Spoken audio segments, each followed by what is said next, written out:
Yep.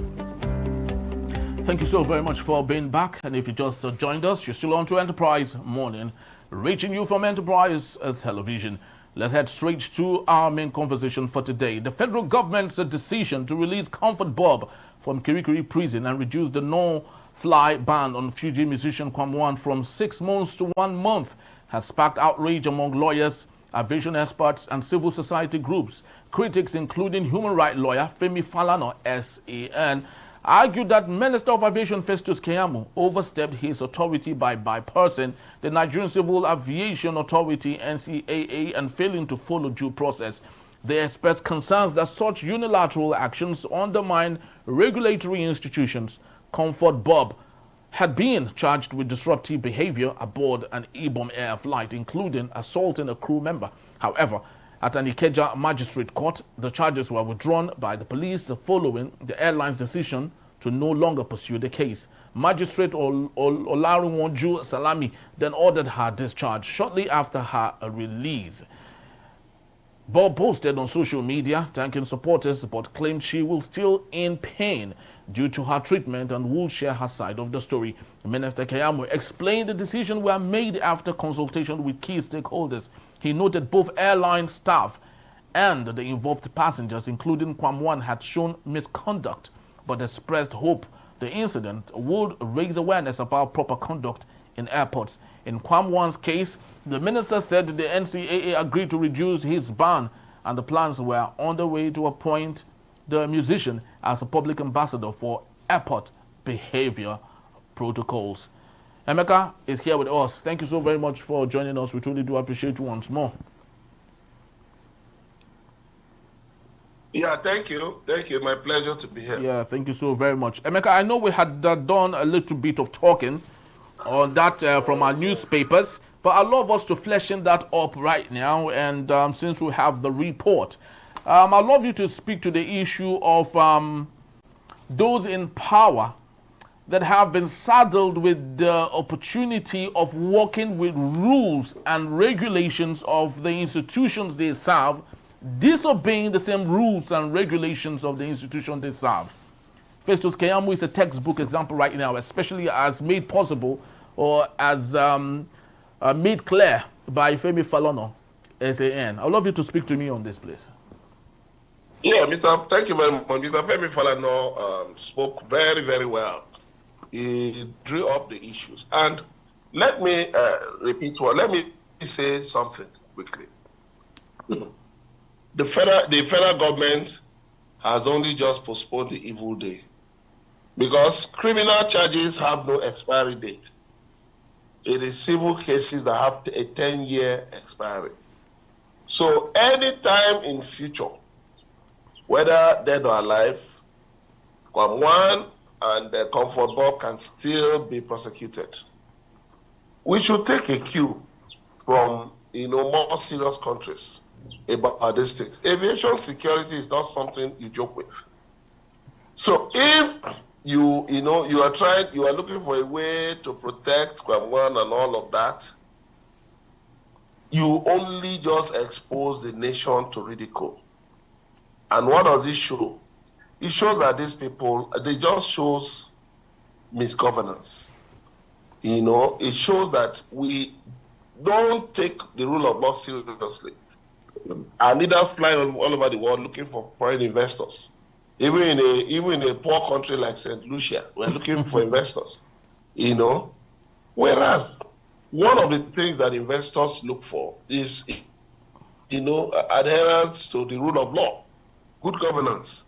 But a situation where people can be let off the hook, and these things are on the internet. You expect people to come to a lawless country?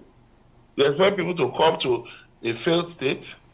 You expect people to come to a country where brigandage is rewarded with something as exalted as a position of an ambassador for good values, an ambassador for upright conduct? We must be joking. We can continue to waste money junketing all over the world looking for foreign investors.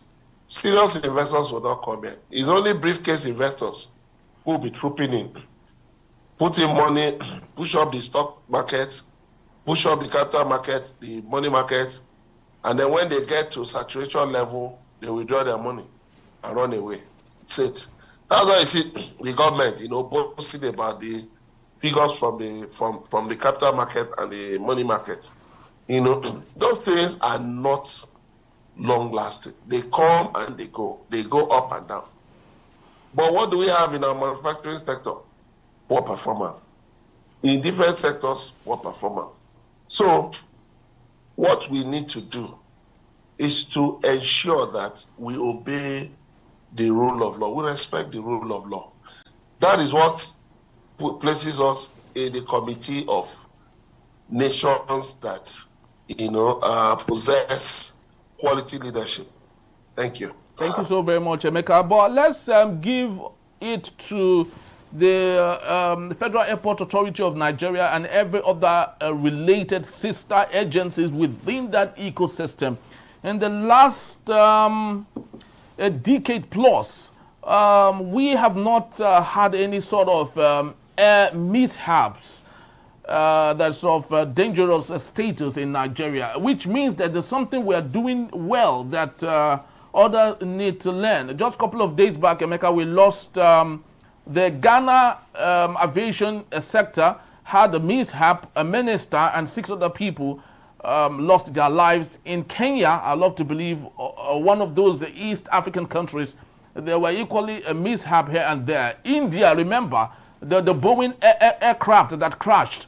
So what do you think exactly that we have gotten right in that particular space before we even talk about other skirmishes here and there? No. Let's not try to obfuscate the reality. Facts are sacred. Yes, we've had a safe flying period sometime. Yes. But you see, it is the cumulative effect of work done across different administrations over recent years. So we cannot just say that this thing happened overnight. We've also had newer investors in the field who came in with newer aircraft. The fact that Air India, the matter is still being investigated, so we cannot use that. We cannot use that to talk about safety. Helicopters have crashed in Nigeria. Did we go, did others come bashing us across the head with a baseball bat that we had crashes? But the thing is this, every serious country tries to ensure safety in its aviation sector as much as possible. That aircraft can go for the usual checks. But we had near misses. In recent times, we had near misses. Was it not just the other week that an aircraft veered off the wrong way? And we've had issues. Even, we've had issues, but thankfully, they did not result in crashes. So what we need to do is not to be boasting about it. It is a proper thing to do. And when you do the proper thing, don't go, don't constitute yourself into a public nuisance by trying to appropriate that as an achievement. Because it's not an achievement in any way to have a poor safety record. It's not an achievement.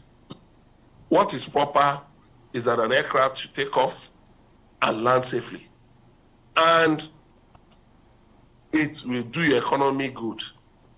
Most times, when an aircraft takes off, your citizens will be on board. So you should place the safety of your citizens, make it paramount. And then you'll be taken seriously. So I think citing those examples, they too will cite our own examples. They will cite our own examples. Was it not some months ago that an aircraft carrying some oil industry personnel crashed in Niger Delta and killed everybody? So we need to gather our expectations so that we don't ridicule ourselves. Thank you. Very true, Emeka, because if we take a look at our aviation infrastructure, currently Nigeria has about 31 airports, 92 airstrips, 131 heliports, and currently we have 13 scheduled commercial airlines with 91 aircrafts in Nigeria. Unfortunately, half of that 91 are grounded, which is why lots of destinations cannot be taken care of because of the low performance of the 13 commercial airlines doing this. Emeka, before now, we used to have more than this number. And because of that, the price of services were a little bit better. There used to be a time when from Lagos to Abuja was 50,000, and Nigerians thought, wow, we've reached Uhuru. But now things are not the way it is. It is. Can you explain to me why this is so? Because we're talking about our aviation ecosystem now, and everything counts. I didn't get your question. Yes. So my question is that currently in Nigeria we have about 91 aircraft with 13 commercial airlines. Unfortunately, 91 of those aircraft are grounded, which means they cannot be used, which is equally affecting the destinations that they should go to. I would love you to speak to me. What do you think could be the reason why we have deflated with respect to our services in the space? The economic downturn is to blame. I mean, the economy, the purchasing power of Nigerians has gone low. I mean, before the removal of fuel subsidy and the floating of the naira, people earning an average of 100, 200,000 could actually travel. They could take trips by air. They could travel abroad. I mean, not so long ago, 10, 15, 20 years ago, people, junior level people in various establishments were able to travel abroad on holiday. They were able to afford a visa, they were able to afford a ticket and to pay for their stay abroad. Well, look at what has happened. The naira has been devalued by more than 1,000%. Purchasing power has gone down. Even the parity, purchasing power parity of the naira has gone down, even below that of the CFA, which is being used by our neighbors, 17 African countries, including our neighbor, all our neighbors. So, what do we have here? We have a poor economy. We have investors in the airline industry. I think we have to praise those who have stuck their neck into that industry, because it is an industry that consumes a lot of money. You have to spend so much to keep your business afloat. And so, what is the profit margin? I don't know. But I don't think it's a tea party. So we need to praise them. And then we'll talk about the number of airports. Right now, only 2 airports are actually commercially viable. The Murtala Mohammed Airport in Lagos and the Nnamdi Azikiwe Airport in Abuja. The other airports are just managing to get by. Many airports in Nigeria, once it's 6 p.m., everybody has closed and gone home. Yes. So the lights are even short. It was recently that the government of Imo State had to invest money in night landing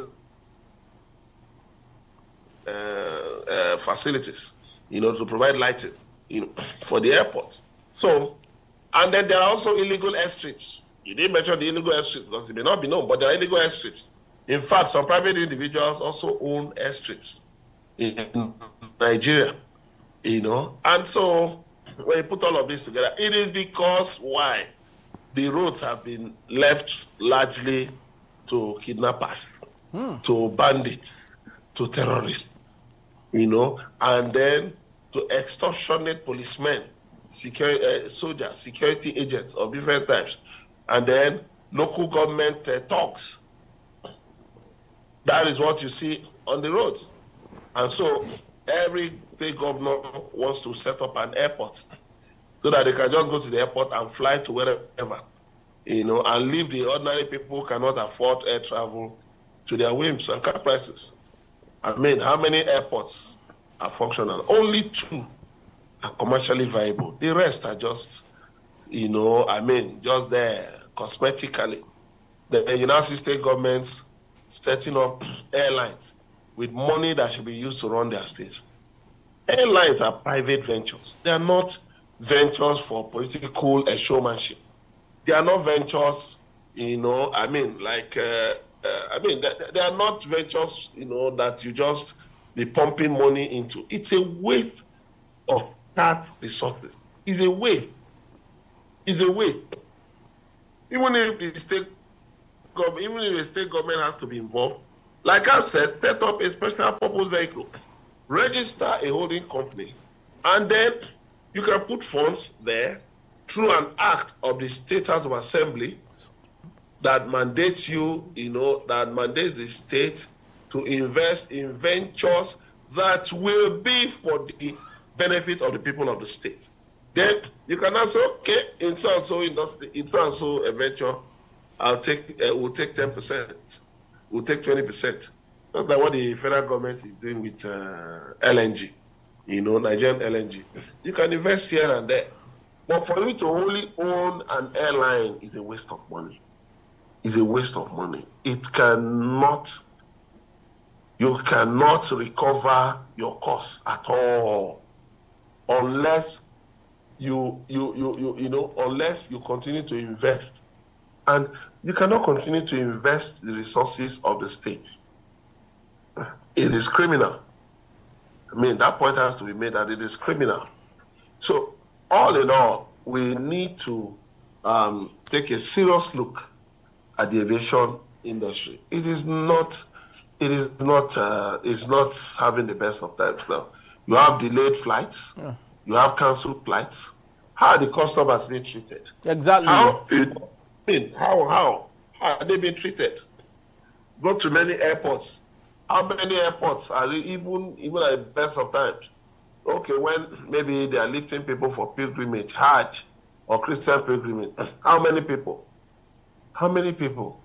The cost of going on pilgrimage is prohibitive. How many people can afford it? If you remove government sponsorships of people for Hajj, we may not have more than maybe 1,000 people across the whole country going on a pilgrimage of any sort. So these are the issues we look at when we talk about the effects of the floating of the naira. We tell them these are the things. You will weaken the purchasing power of your people. And then at the end of the day, it's your economy that will suffer. Because people will be more interested in putting food on their tables and taking care of their personal needs instead of talking about flying, going by air. So they would rather risk going by road than risk going by air, than raise money to take a flight. So all of these things are what we're talking about. You must improve the purchasing power of the people. You must also improve the purchasing power parity of the naira. There's no doubt about that. We must do these things. These are imperative. Thank you. Thank you so very much, Emeka. We can't overstate some of these things because they are very real, very realistic before us. The aviation ecosystem is so very important because it affects our tourism sector. It affects lots of other, sectors in the country. So if we do not take care of them very well, then it has an after effect on some of these other sectors that are directly and indirectly interconnected. I think we just have to leave it at this point. Thank you so very much, Emeka, for being here. We truly do appreciate your time, always. Thank you very much. All right. People, that's just the time. We'd love to say thank you so very much once more. Please do well to follow us. You can see us at enterprisetvnews.com. You may equally like, comment, and follow us on all our social media platforms at Enterprise TV7. I am Henry Igwebike. On behalf of the entire team of Enterprise Television, we say thank you for joining us, and we'll see you soon. Bye-bye.